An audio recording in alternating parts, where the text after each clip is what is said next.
Eu sou Wesley Lely César e este aqui é o Universo da Música. Você pode me acompanhar por aqui todas as semanas se inscrevendo no canal, ok? Então vamos ao programa dessa semana.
Antes de falarmos dos compositores românticos, cabe primeiro falarmos como surge o romantismo no século XIX, né? O romantismo vai nascer na literatura no ano de 1774, com a publicação do livro Os Sofrimentos do Jovem Werther, do autor Johann Wolfgang von Goethe. Assim surge o romantismo, na literatura. E depois ele se espraia para as outras artes.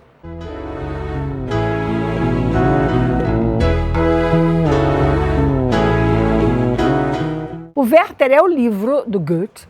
Sim. É Os Sofrimentos do Jovem Werther.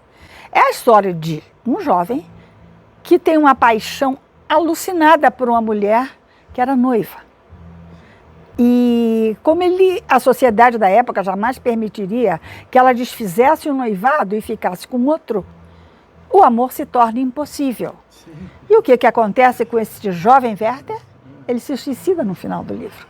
Isto é importantíssimo porque em 1774, quando esse livro é editado, logo após começa uma onda de suicídios de jovens pela Europa. Era tudo que a Europa estava precisando para que a sensibilidade, o sentimento e o sentimentalismo se fizessem mais importante do que a harmonia, do que a simetria, do que a forma.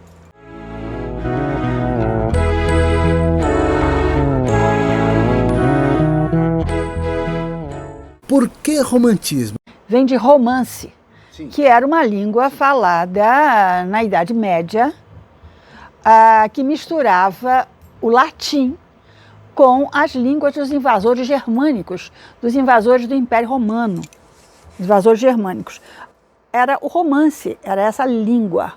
Depois, a palavra romance vai se referir a livros. Por exemplo, as novelas de cavalaria. As novelas de cavalaria são romances. Esses são os primeiros romances. Tá, mas esses romances de cavalaria, já que caímos no termo, surgem muito antes. Nasce na Baixa Idade Média. Por exemplo, Tristão e Isolda. Tá? Tudo isso na Baixa Idade Média, que é uma das coisas pelas quais o romantismo do século XIX vai se interessar muito, é um dos assuntos pelos quais o século XIX se interessa. A Idade Média é meio que retirada do ostracismo, entre aspas. Sim, né? sim. Então, vai haver um interesse muito grande pela Idade Média, por tudo que é misterioso, a Idade Média é misteriosa, por tudo que é misterioso, com as suas bruxarias, por exemplo, né? Com seus amores impossíveis, com suas poções mágicas. Tudo isso interessa muito o romantismo. Existe um movimento pendular na história em que passa-se periodicamente de um momento muito sério, um momento severo, formalmente severo, moralmente severo, eticamente severo, passa-se disso para um momento mais aberto, mais solto. Existe este movimento pendular. Muito bem, no romantismo do século XIX, ele vai suceder ao chamado classicismo do século XVIII, na música, neoclassicismo nas artes plásticas, tá? Que é um período que remonta, que vai retomar os ideais da Grécia Antiga, de severidade, o rigor formal, simetria, harmonia, rigor formal, tá? O classicismo, que é o século XVIII, vai retomar isso, a simetria, o rigor formal. Bom, e o romantismo vai surgir exatamente como o oposto. Ele manda isso tudo para o inferno. Ele quer liberdade. O romantismo é altamente livre. O pêndulo agora foi para a liberdade. A célebre expressão Sturm und Drang. Sim. Tempestade e trovão. Isto o romantismo. Sim.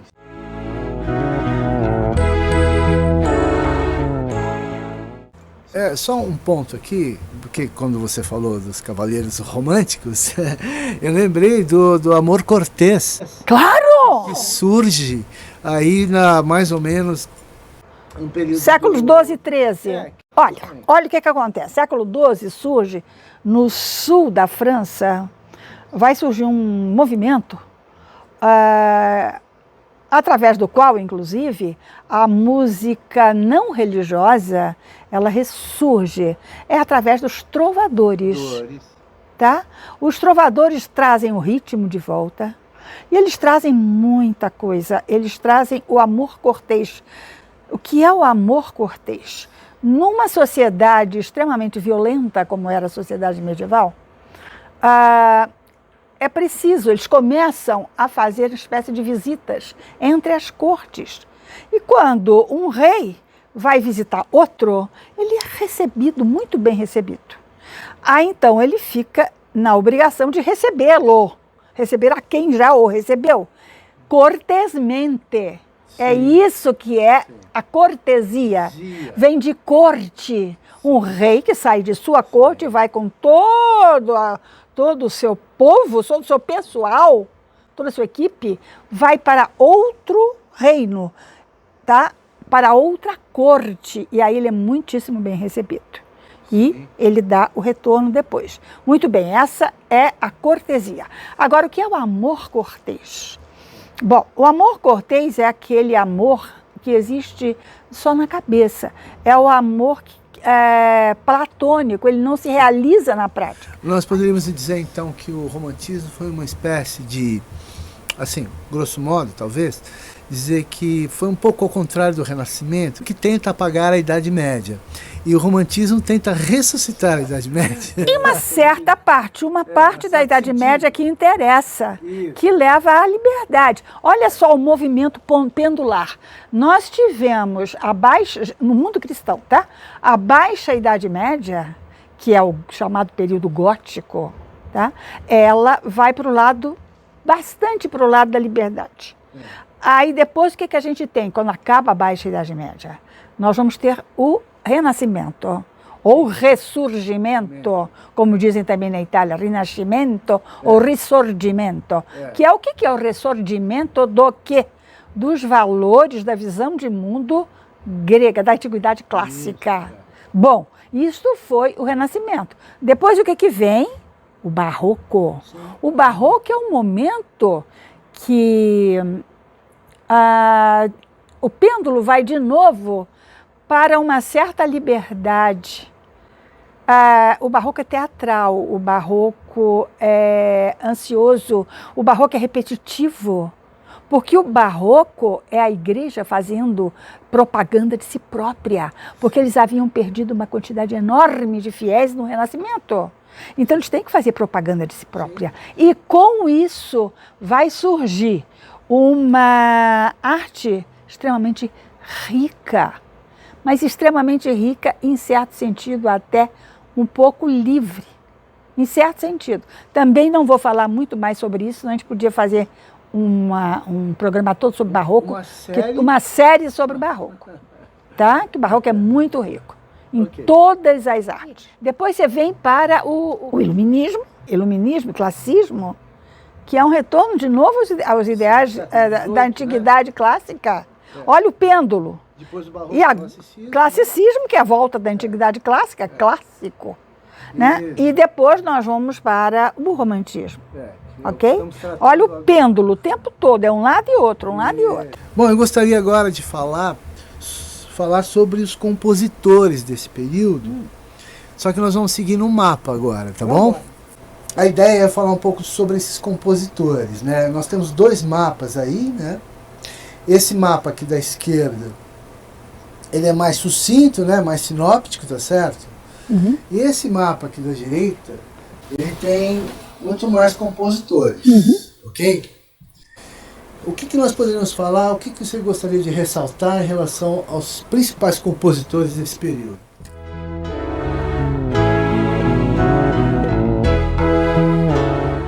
Então nós vimos que o romantismo nasce da Alemanha, com Goethe. Nós vemos aqui o nome de Beethoven, Ludwig van Beethoven, alemão, nasce em 1770, morre em 1827.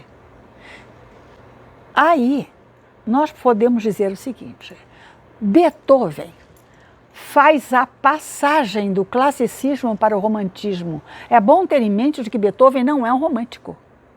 Ele faz passagem, ele tem muitos elementos românticos já na extrema juventude.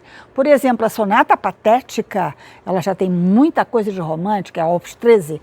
A sonata quase uma fantasia, conhecida como sonata ao luar, Opus 27, ela já manda para o espaço todos os cânones do classicismo, começando a sonata, o seu primeiro movimento não é mais em forma sonata, é uma forma livre, em forma de improviso.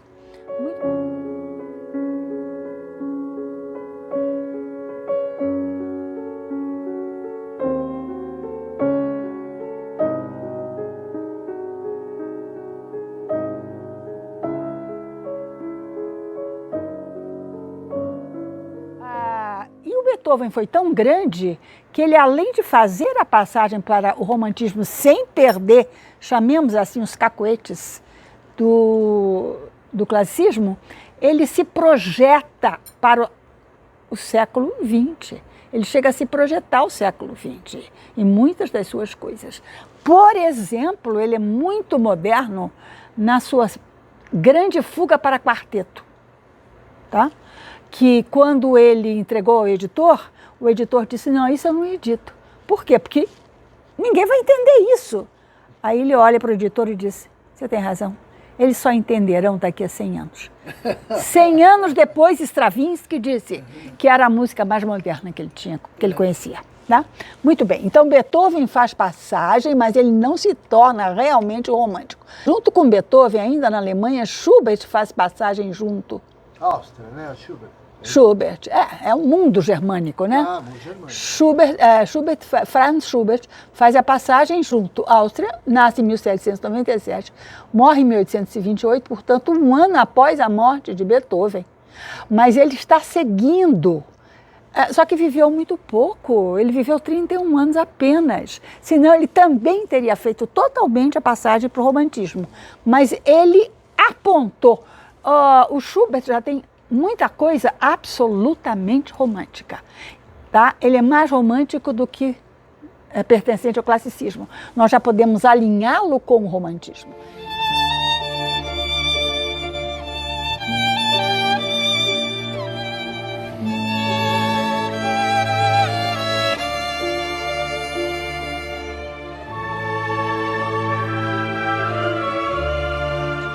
Inclusive, com ele, vem um tipo de música que outros o seguiram, outros do mundo germânico o seguiram, e também do mundo do leste europeu, que é o Lied.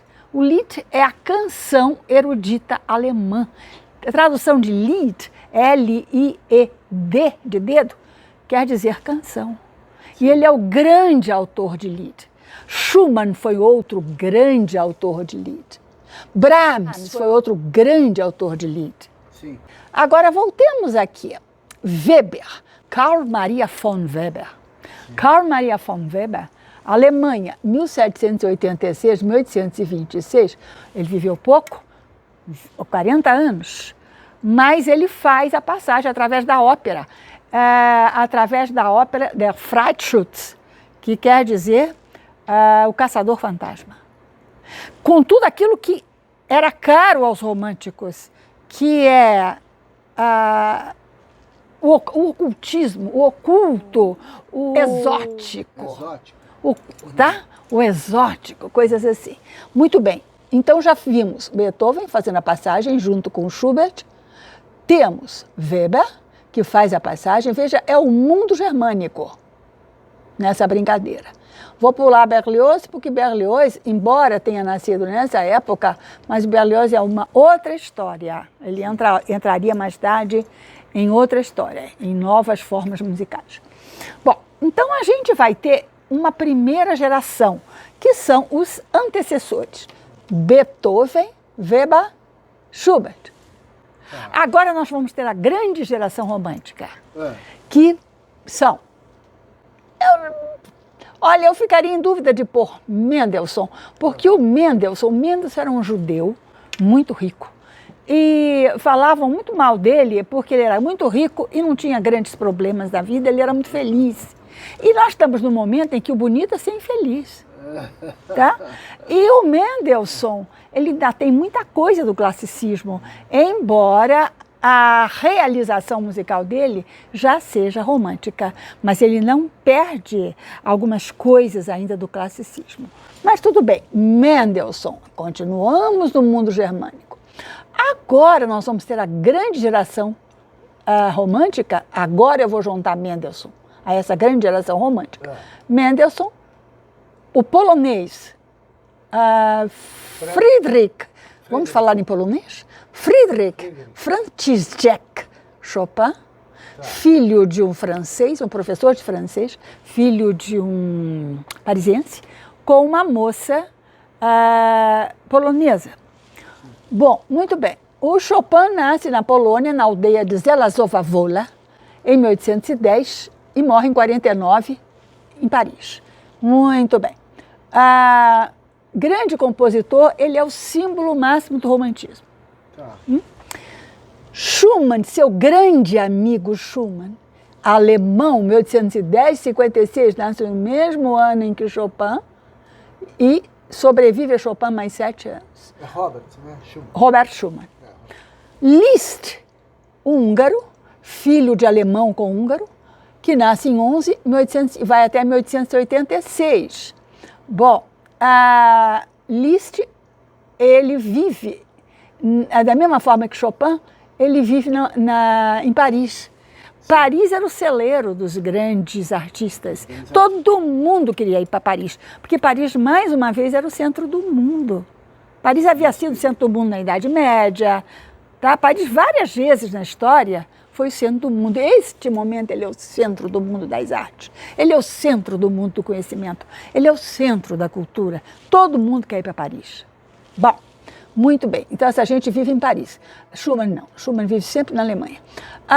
Wagner alemão, mas Wagner é uma história, porque Wagner representa a ópera. A ópera existe antes de Wagner e depois de Wagner. Mesma geração, 1813, 1883, morre bem mais idoso, só Liszt é que lhe sobrevive, né? E era amicíssimo de Liszt e foi genro de Liszt. Casou-se com a filha de Liszt, Cosima, tá? E eram muito amigos. Verdi é outra história. Verdi, junto com um nomezinho que não tem aqui, que é Puccini, eles são autores de óperas. Tem esse mapa. Puccini, que deve estar aí. Tá?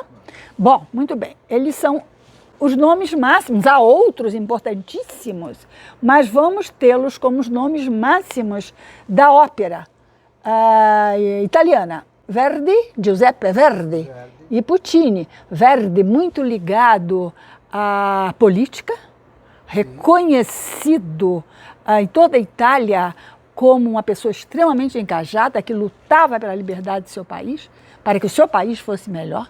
Tá? Isto é Verdi.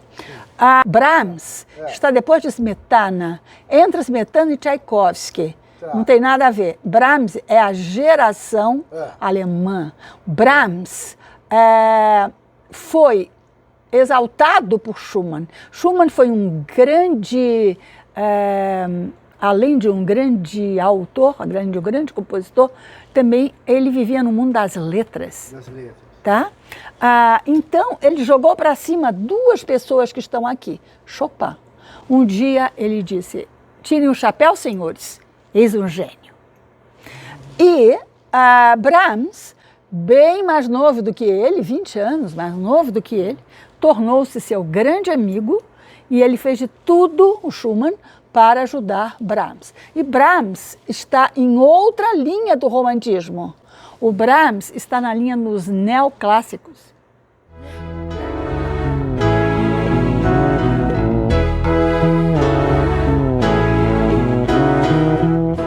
Nós temos mais um junto com Brahms, que deve estar ali, que é um belga, que era o maior organista da época, um belga radicado em Paris, chamado César Franck. Sim, César Franck. Muito bem. César Franck faz dobradinha com Brahms no neoclassicismo. O neoclassicismo, na realidade, é um neobarroco com neoclássico. O neobarroquismo com neoclassicismo. Por quê? Porque eles vão para estes períodos anteriores, como o romantismo já está esgarçando muito, tá? Já está muito esgarçado. Eles vão procurar equilíbrio nas formas do passado. César Franck vai buscar equilíbrio em Bach, vai buscar procedimentos usados por Bach, como a fuga, por exemplo. Tá? E Brahms vai buscar muito as formas beethovenianas. Tanto que a Sinfonia número 1 de Brahms é conhecida como a 10ª de Beethoven. Porque ela é absolutamente digna de ser beethoveniana.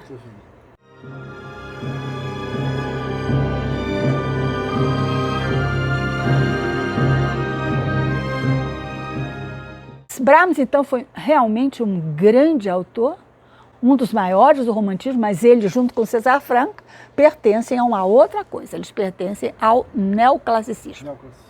Wagner, eu vou voltar aqui no Wagner. Wagner é eminentemente compositor de ópera.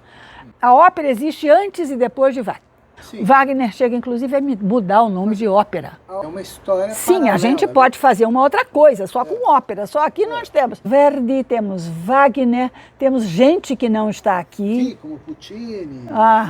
E outros. Exatamente, exato. Nós temos muita coisa. Ópera poderia ser um capítulo à parte. Né? O Bruckner, por exemplo. Isso aí é pós-wagneriano.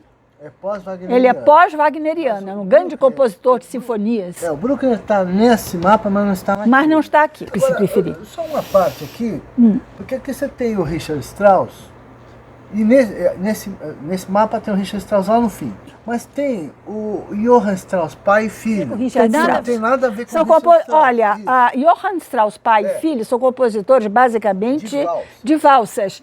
E o Richard Strauss está fazendo passagem de romantismo para a música moderna. Século XX. Está fazendo a passagem.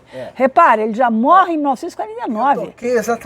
Eu toquei nesse ponto exatamente por isso. Ele é um autor fantástico. Confundem. E o pai e filho, Johann Strauss, são... compositores de valsas maravilhosas, valsas vienesas, cada uma maravilhosa que a outra. Maravilhosas. Richard Strauss é um grande compositor de poemas sinfônicos. E vanguarda, podemos? Vanguarda? Já vanguarda? Vanguarda, grandes poemas sinfônicos, grandes líder. Lembra que eu falei do líder aqui em cima? Sim. Cadê do Lied? Schubert, o grande autor de Lied. O Schumann, outro grande autor de Lied. E o Brahms, outro grande autor de Lied. E Richard Strauss, já na passagem, ele tem uma série de Lied. Lied era o plural de Lied. O Richard Strauss, realmente ele já é vanguarda, mas Mahler também é vanguarda. Sim, Gustav Mahler. Gustav Mahler, maravilhoso, também é vanguarda. E Richard Strauss é vanguarda. Como é que você classificaria o Albêniz? Isaac, Outra coisa, Isaac Albêniz. Que É outra coisa, ele é um nacionalista espanhol. Porque pro meu Nacionalismo. Pro meu instrumento de violão tem uma peça famosíssima que todos nós somos obrigados a tocar, que é o Astúrias. Ah, maravilhoso, amo. E que eu estudei desde os anos 70. Maravilhosa Astúrias.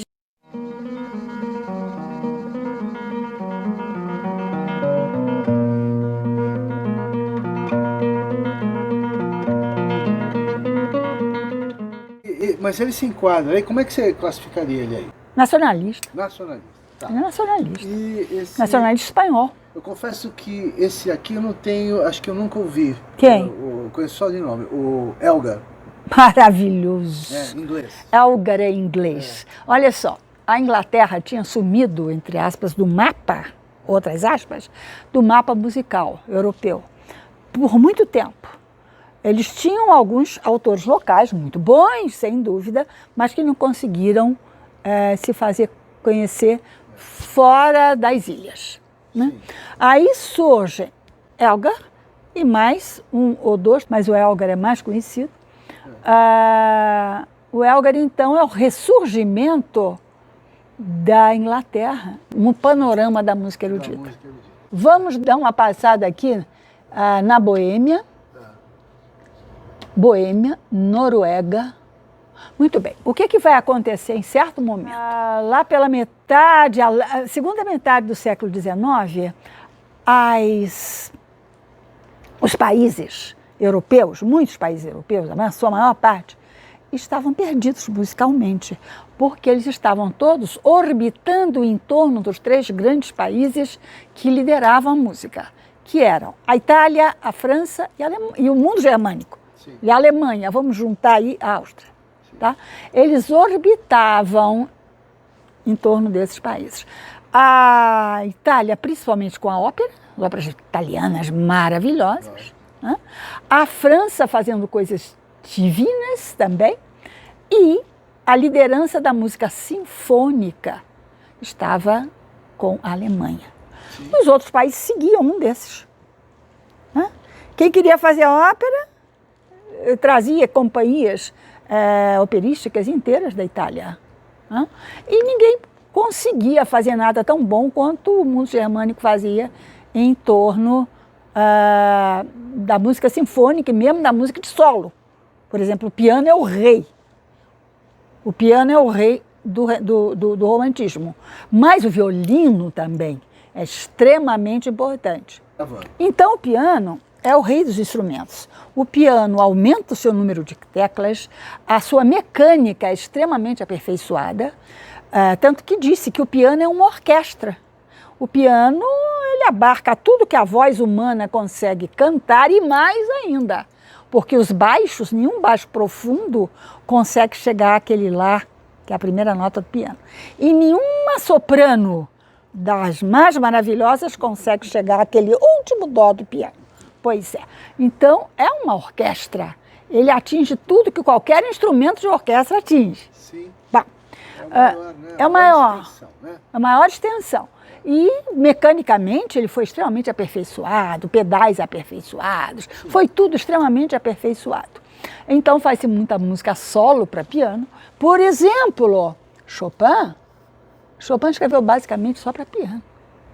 O próprio, antes daqui, o próprio Beethoven, o laboratório dele foi o piano. Este foi o laboratório dele.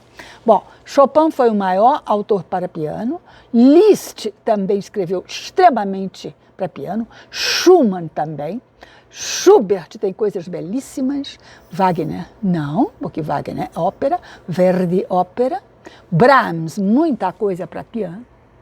Enfim, escreve-se muito para piano. E também escreve-se bastante para violino, escreve-se razoavelmente bem para o cello.